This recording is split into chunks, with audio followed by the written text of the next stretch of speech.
kabajamtoota jaalatamtoota Oromiyaa International Broadcasting Oromiyaa International Broadcasting irraa oduu qabanne isiniif dhiyaan oduu qabadhee an isiniif dhiyaadhe kun olmaa Oromiyaa lagannaa gabaa guyyaa jaffaati wajjin maal keessa oolte kan jiru akkasumas ummanni maal keessa qeerroo fi qarreen Oromoo qabsoo gaggeessaa jiran maal keessa oolan kajoo irratti odeeffannoo Oromiyaa keessaa namoota dubbisnee akkasumas odeeffannoolee garagaraa kan nu bira ga'e qabanne isiniif dhiyaannee jirra. Oduu wajjin an daraartuu shaamiti.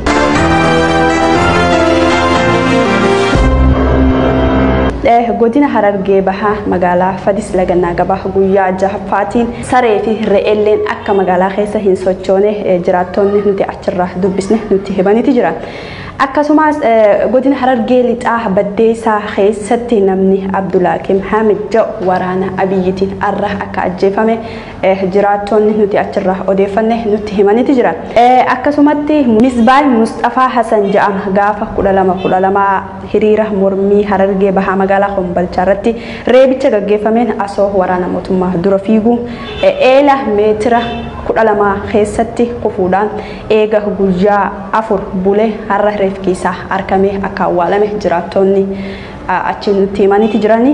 Akkasuma Itoophiyaa keessatti magaalaan Awwadaa magaalaa daldalaan oowwituu jirtuu fi yeroo ammaa ammoo Awwadaa caalaa kan cufamte daandiillee onsite hin jirtu. Diina nutti roorrisaa jiru cabsuudhaaf akka Awwadaa kanatti itti muuduu qabna jechuudhaan illee qeerroon Oromiyaa fakkeenya godhataniiti jiranii.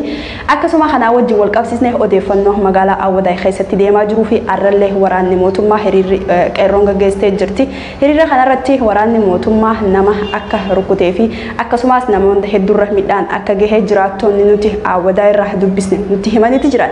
Mee dhaggeeffataa qeerroo achirraa odeeffannoo Awwadaa keessa jiruu fi naannawa Awwadaa keessa jiru akkasumas Sharif Kaalii keessatti deemaa jiru nu biraan gahan kallattumaan dhaggeeffannee walitti deebinu ta'a.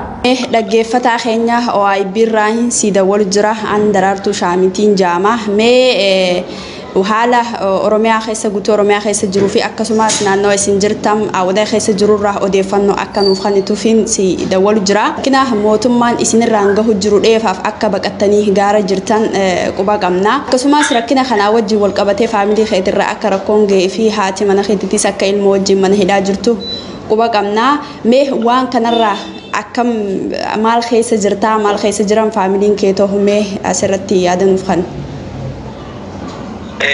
akkuma beekamu lagannaa gabaa akkuma itti fufeetti jira magaalaa Awwadaa keessa guyyaa irratti sababa lagannaa hojii oolchuu kanarratti mucaa tokko mucaa Mahammad Abdullaa Gaddoos Maanjaamu nu biraa dhaawanii turanii mucaallee ani akka namni akama geessinu goonee jirra waan goonu goonee bakka itti deebinutti waan nu ari'aniif bakka dhugaa deebinu rakkoo addaan nu qonnamaa jiru. Amma magaalaa Sharif Kaalii irraa isarraa dura akkuma yaadatamu mucaa tokko Adinaan Ahmad Tajaamu kasaasaan dhahee mucaa muummee Ummat Kushee Tajaamu kasaasaan dhahee ilaanga ammaa kan yaalan harkatiin akkasuma walumaaniidhaan jirtu mana hidhaa keessatti akkasumas obboleessa kiyyaa fi yaada manaatti maatiyyaa mucaa xiqqaa hammata lama osoo guutiin dabalatee achi keessatti mucaalleen poolis xaabiyaa Naaramaa keessa jiran jechuudha amma achi keessatti amma otoo yaala tokkollee harkatti mucaan dhukkubee jalaa fi gubbaadhaan yaasee fakkisaa fi albaasii jechuudha.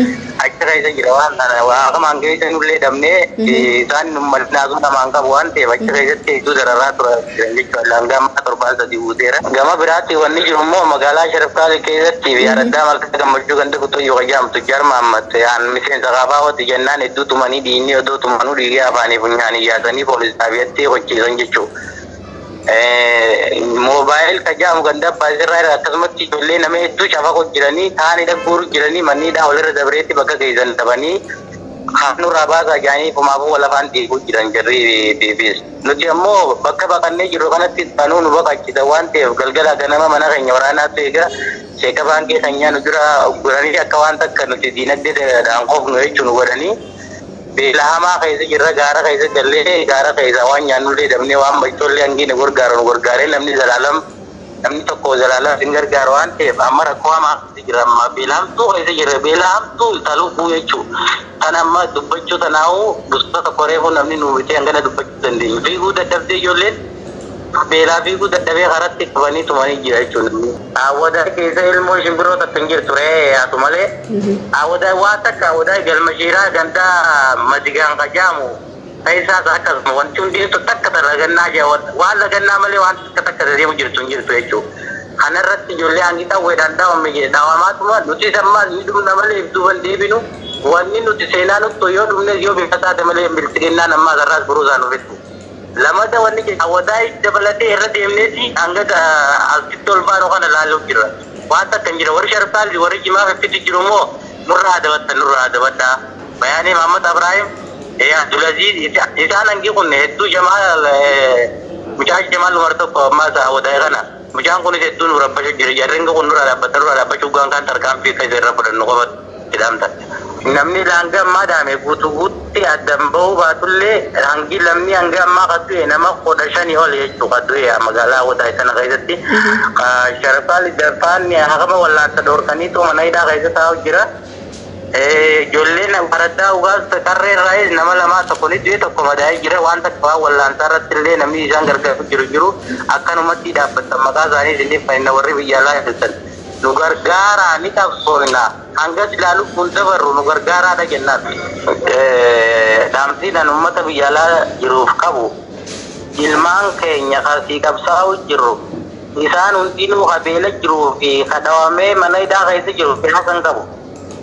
Isaan kana hunda maddii dhaabbadha agaraa ijoolleen hedduu miidhamuu jirti. Miidhaa kana keessatti beelti ijoollee akkam finnee jechuun qaba. Ammas lagannaan itti fufaa hanga silaa hidhamtoonni keenya guututti nu baanitti itti fufaa jechuudha. Ana Awwadaa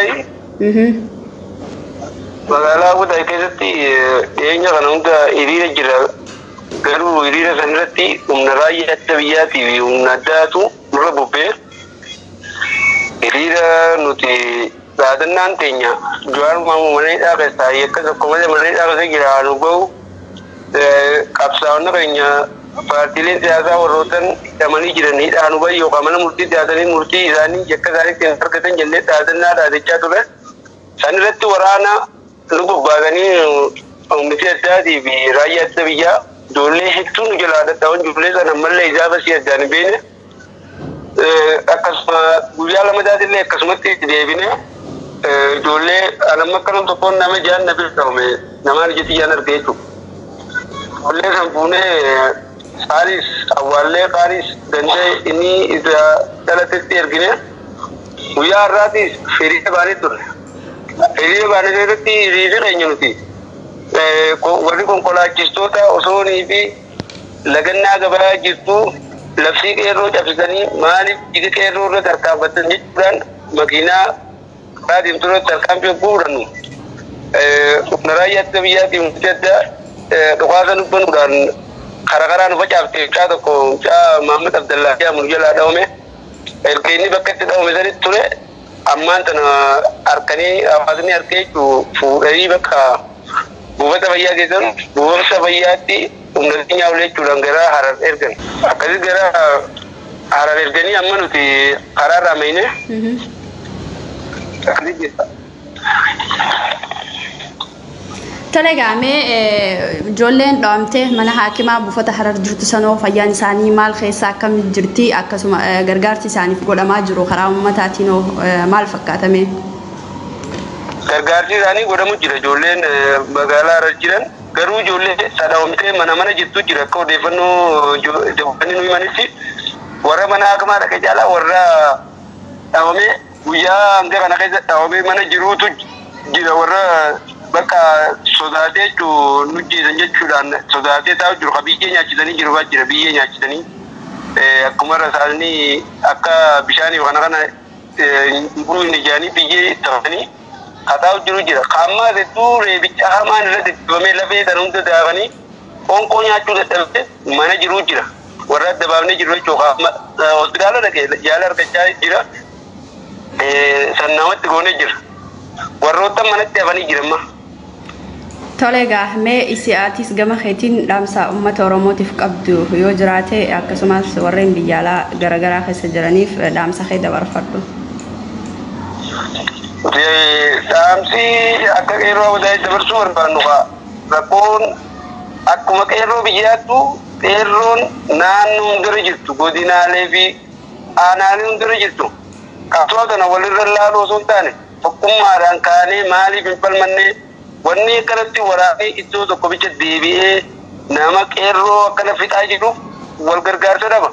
Kana maaliif wal cinaan kaanee tokkummaa qabna nuti tokkummaan durii tokkummaadhaan injifannee geenya har'aas tokkummaa keenya yoo baanee bakka takkaa falmanne waraanummaan kun bakka takkatti akkana nama fixuu hin danda'u waan ta'eef bakka takkaa kaanee osoo falmannee gaariidha. Lammaffaa warra biyya alaa jiruuf tarsiimoo akkuma baafattanii jirtanitti tarsiimoo teessan dandeenya jirra.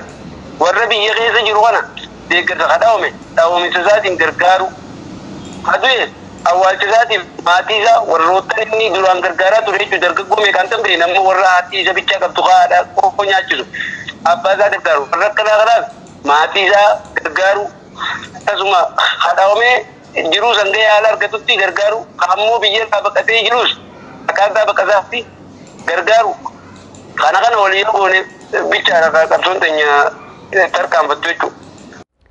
Gama biraatiin poolisiin humna addaa Oromiyaa yeroo ammaa gara qabsoo uummataatti akka makaman odeeffannoo nu biraan gahameeti jira. Poolisii sabaan Oromoo ta'e poolisii federaalaa keessa kan hojjetan akka eenyummaan isaanii dhahamu namni hin barbaanne yeroo dubbifnu akkana jechuudha yaada isaanii nu biraan gahaniiti jira. Nuti hedduu cinqamnee jirra walirratti nu jaaranii akka maatii keenyaa bilbilaan hin dubbisne nu dhoorkanii shakkii irraa kan ka'e bilbila keenya amma ammaatti sakatta'amaa jira. Yeroo ammaan tana isin dubbisullee dhokodheetiin isin dubbisaa jira jechuudhaan quuqama lammii isaati qabu akka quba qabuu fi akkasumas waan isatti dhagahamu ibsateeti jira. Akkasuma artist Hacaaluu Hundeessaa erga ajjeefameen ija Oromoo erga dhabneen hanga ammaatti uummanni Oromoo gadda hanganan jedhamne keessa jira. Akkasumas artist Hacaaluu Hundeessaa agartuu Oromoo ajjeesanii ka'anii siidaa dhaabnaaf jechuudhaan qarshii miliyoona 10 ol uummatarraa walitti qabanii taappeellaa fakkeessanii Finfinnee keessatti dhaabanii turan. Garuu nafxanyaan Finfinnee keessa jiraattu taappeellaa isaan dhaaban buqqaasanii akkasumas artist Hacaaluu Hundeessaa salphisanii awwaalchallee dhoorkanii isallee boqonnaa akka dhoorkan jiraattonni ni dubbatan.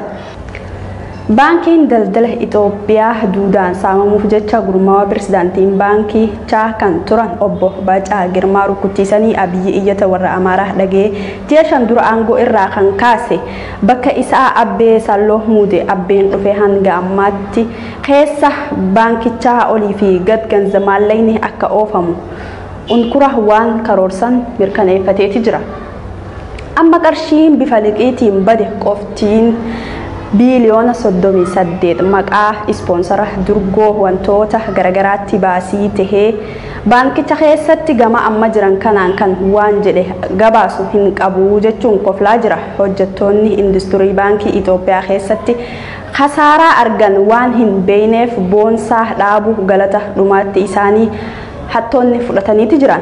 Muaz Jibril Harargee Bahaa Langee keessatti loon asoo tiksaa jiru rasaasaan rukutame hospitaala akka seene jiraattonni nuti achirraa dubbisne nutti himanii jiran. Uguramuu imbaasii Itoophiyaa magaalaa London keessatti argamu guyyaa sadaffaatiin haala laaltanii argatan kanaan qeeroo Londoniin itti fufee jira. Ugura imbaasii Itoophiyaa kanaan London kan guyyaa sadaffaa qeeroon ugurame jiru kanarratti hajoonni Oromoo kan akka Dr. Ittaanaa Abdee faan irratti hirmaatanii jiran. Haasoo qeerroof taasisanii Dr. Ittaanaan Abiyyi guyyaa tokkoofillee hula mana barumsaa dura hin dabarre jechuudhaan dhugaa jiru qeerroof lafa kaa'aniiti jira. Akaati ilaa Wikipedia Google godhaati ilaala. Abiy secondary school hin baran. Dhugaan isinitti ma barkan inni barreeffatan isinitti ma kan hin jedhu miti. Wikipedia isatu barreeffate akka inni barreeffate beeka. Wikipedia sanarraa secondary school lafitti abii barate hin jiru. Mana barumsaa sadarkaa lammaffaa. Innan Abiy tokko digrii tokko immoo isaan baradhe jedhee maayikiroolinkiidhaanii IT-dhaan baradhe. Waggaa 4 barsiisa maayikirooolinkii yeroo sana kariikulamii Itoophiyaa waggaa 4 si barsiisee digrii sii kenna waan ta'eef waggaa 4 inni himu sana keessa waggaan 2 isa inni baadimmeen ture jedhu hojii walirra oola.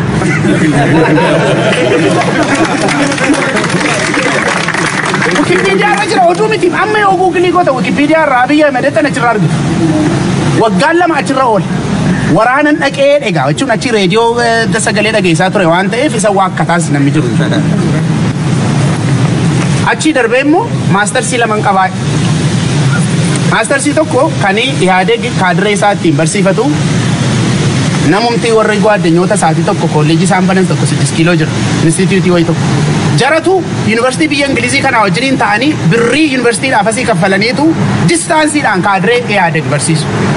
Kaadroonni Ihadeg ilaalcha keenya dura deemaniitu nama birrii kaffalanii assaayimentii hojjisiifatanii as erguu arramameesii gireediin kennamaafi sanumaaniitu digirii fudhata. Hundi isaaniiyyuu sanas hin baranne gurbaan. Hin beekunni isas hin agarreen. Kan biraa immoo ammasii liidarshiipiidhaan immoo maastarsii fudhadhee lammata akka hukuma. Maqaa isaan na'u kolleejiin sun kan gwaaddanyaa isaati. Nami beekuu danda'a. Abaluu isaa maal gochuun maqaa isaadha. Kolleejiin ni jedhu sun kan gwaaddanyaa Abiy. Isatu kompiitarraa piriintii godhee kenneef. PhD kuma 30 naa kaffallaan inni riisarchii hojjedhee fi kennee fi namni jedhu laaf Finfinnee keessa jira Abiyyi. Maaliifan kana isinitti himaa? Kanatu waan guddaadhaa jedhee miti. Namatu yeroo hundumaa gaafa dubbatu. Abaluu isaa maal gochuun maqaa isaadha. Kolleejiin ni jedhu sun kan gwaaddanyaa Abiy. Isatu kompiitarraa piriintii godhee kenneef. PhD kuma 30 naa kaffallaan inni riisarchii hojjedhee fi kennee fi namni jedhu laaf Finfinnee keessa jira Abiyyi. Maaliifan kana isinitti himaa? Kanatu waan guddaadhaa jedhee miti. Namatu yeroo hundumaa gaafa dubbatu maal jedha namni barate akkamitti garaan itti jabaata. Maaliifitu rakkina akka mana ga'u hojjeta. Waan biyyi kun keessa jirtu akkamittiin akka kana wal dhaalaa namni baratee jiru tokko jedha. Deebiinsaa gurbaan mana barumsaa balbala isaa iyyuu hin dabarre. Eessaa fuudheree matsaafa barreesseera jedhamanii ammanni. Makalaakiyaattitu Amaarinyaa barsiisu. Ijoollee wattaadara. Amaarinyaa barreessuudhaaf dubbisuu qofa waan tabii barate. Makalaakiyaa keessatti. Nama akkasiitu hayyoota nurkatti jibbi. Maal jechuudhaaf isiniin jedhe? Kan harkaanuu qabu sirna nafxanyaa duudaa kan Oromoo tasa ijaan arguu hin jaallannetu harkaanuu qaba. Sini galee tasa kan Oromoo ijaan arguu hin jaallannetu harkaanuu qabaa jechuudha. Dhuunfaadhaan hayyoota Oromoo, hooggantoota Oromoo dhuunfaadhaan kan jibbu jechuudha. Eenyummaa isaaniitiif kabaja kan qabne, uummata isa guddiseef kabaja kan hin qabne, tokko kabaja kan hin qabne jechuudha. Wanti kun hundumtuu maaliif beekuun kan nu barbaachisu? Waan hundumaa kana beekuun kan nu barbaachisu maaliif? Eenyu diinni keenya mataarraa eenyuudhaa isa jedhuun isinitti himaa? Namicha nafxanyaa. Kan balbala mana barumsaatiin hin baanetu guddaa of fakkeessee har'aa Oromoon hin cabsaa. Oromoon Abiyyiin qarxamii hin cabsa. Qarxamii cabsa. Cabsuun isaa waan hafuuf. Nam-tokkee akka saatii kana kan hundeen jalaa raafame amma caasaasaa yoo ilaaltan Oromiyaa keessa tokko hin jiru. Kan hundeen jalaa raafame miti wayyaanee yuulaa akka kanattiin qabee furuuti. Hin cabsinaa hin caba sirni isaa innis. Hamma achi geenyutti garuu waan nu barbaachisutu jiru. Hamma achi geenyutti obsatu nu barbaachisa, tarsiimootu nu barbaachisa, jabinatu nu barbaachisa, tokkummaa keenya eegaa tiksaa deemuutu nu barbaachisa. Waan mana keessa gaafa isiniin jedhu kaampii Oromoo keessa waan asiif achi darbatamu ofirraa asii gadi qabnee gara fuulduraatti deemuudha jechuudha kan nu eeggatu. Kanaafi jabaadhaa baay'ee nama boonsitu Oromoon hundi isinitti booneera addunyaarra kan jiru naamusni keessan akkasumatti itti hafuuf jabaadhaa wal jabeessaa isiniin jechuun barbaada waan dhaggeeffattaniif galatoomaa. Akkasuma oduu gama biraatiin ammas majlisni Oromiyaa akka lakkoofsa Habashaatti guyyaa 15 baatii 12 bara 2012tti magaalaa Asaasaa deemuu ziyaaraa godhetti jira. Pirezidaantii majlisa Oromiyaa Sheek Haji Ibrahim kan durfamu Jiila Kadir Sheek Sultaan Haji Amaan hooggantoota boordii fi namoota kaanillee dabalachuu bakka mana taziyaa deemanii ziyaaranitti jira. Sheek Umar Suleymaan Xawwil mana isaa keessatti kan dhawaman isaa hidhamtoota mootummaa 8 ta'aniin ajjeefaman ajjeefamuu maatii isaanii fi ollaa isaaniirraa mirkaneeffanneeti jirra. Mucaan isaanii ji'a 8 illee boorumatti akka ajjeefame dubbatama. Sheeka Umar nama waggaa 70 maatii 17 bulchu siyaasaa kamiyyuurraa nama bilisatee imaama masjidaa aalimaa fi hafzul quraan ummata cinatti jaalatamaa fi qeebalamaa kan ta'anidha.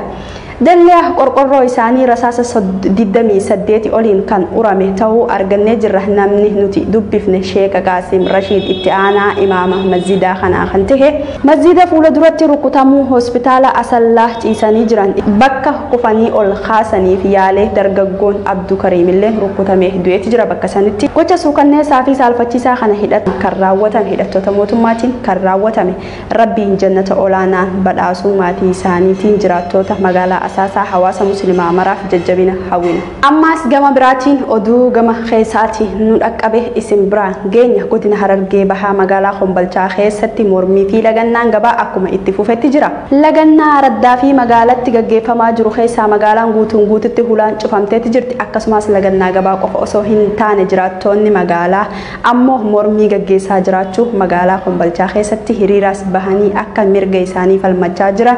Namoonni nuti achirraa dubbisnetti OIB'tti himaniiti jiran. Waraanni gabroonfataa Abiyyi ummata mirga isaanii falmachaa jiran kanarratti reebichaa fi ajjechaa akka geessisaa jiranii ummata akka ammas mirga isaanii bahanii akka hin falmanne ummata akka dhorkaa jiran dubbatan. Haa ta'u malee qeerroo fi qarreen Kombolchaa nuti sodaa qawwee hin qabne hanga hidhamtoonni siyaasaa Oromoo hundi hidhaarraa bahanitti akkasumas dhiinni artisti Hacaaluu Hundeessaa haqa argatutti akkasuma Oromiyaa bilisoomtee Oromiyaa bilisoomtee walaboomte hanga agarrutti nuti qabsoo kanarraa if duuba hin deebinu jechuun murannoo isaanii dhageessaniiti jiran. Daawwattootaa fi kabajamtoota keenya Oromiyaa maal keessa oolte jechuun oduun arraaf qabannee isiniif dhiyaanne kana fakkaata. Kan gama ogummaa teeknikaatiin hanga amma na wajjin ture Bayaan Abduu Jaliilii hanga oduu biraatiif walitti deebinitu. Assalaamu alaikum wa rahmatullaahi wa barakaatuh.